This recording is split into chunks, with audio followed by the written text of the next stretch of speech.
Hey everybody, it's Marc Meyer from directmarketingobservations.com, and wanted to talk to you about a blog post that I'm supposed to do for Ari Herzog over at ariwriter.com.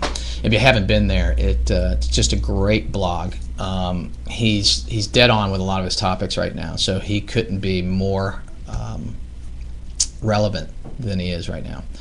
But he asked me to participate in a guest post where I had to write about social media's best practices. And I've been doing it 3 years. Is that long enough to suggest best practices? It might be. I don't know. I've been involved in communities in social media for about 6 years, and so two things came to mind. The first was I didn't want to say what you need to do is listen, because I thought that we all get that by now.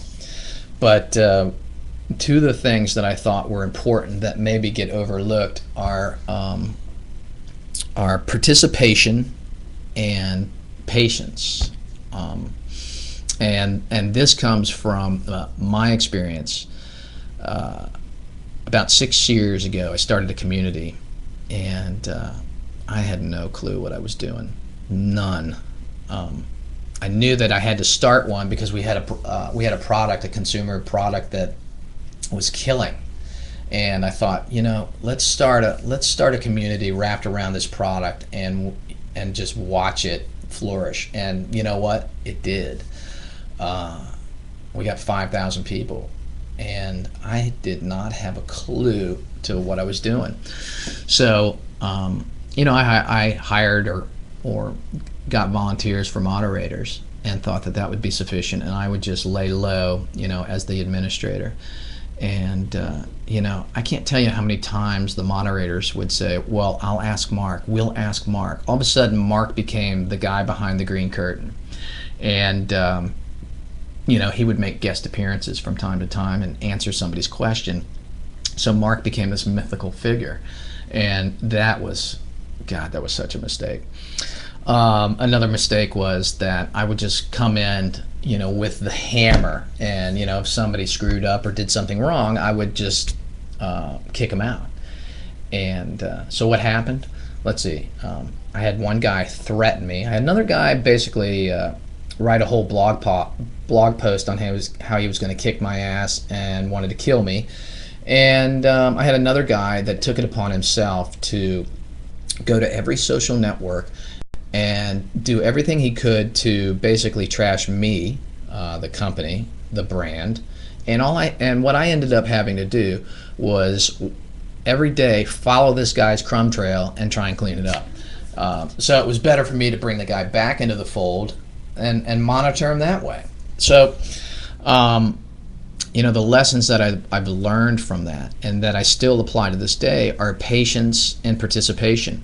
And patience is probably something that a lot of you really need to concentrate on. And I say that because, first off, there's a latency to everything in technology. Not everything is real time, okay? So rather than fly off the handle and do something knee-jerk reaction as soon as you see it, read it, whatever, give it some time, because one of the things that we completely miss sometimes in social media is context. Okay, so by being patient, sometimes you get more of a feel for context. Okay, so I cannot impart on you how important it is to just wait a little bit before you do something. Okay, and the other part of that is I said do something, and that is participation. Okay, social media requires participation. This is not a lurking, this is not a stand on the sidelines type of activity. Okay, I don't care if you're a corporate, Fortune 5,000, Fortune 1,000. I don't care what type of organization you are, or if you're just an individual. You have to participate. Okay, and with those two things in mind, go forward and try them and see what happens, and let me know. with that being said, I'm going to stop here. I have a couple other points that I want to break out in regards to social media best practices, but I'm going to reserve those for 2 more blog posts. And until then, this is Mark Meyer from Direct Marketing Observations, and I will talk to you later. Ari, I hope this works for you. See ya.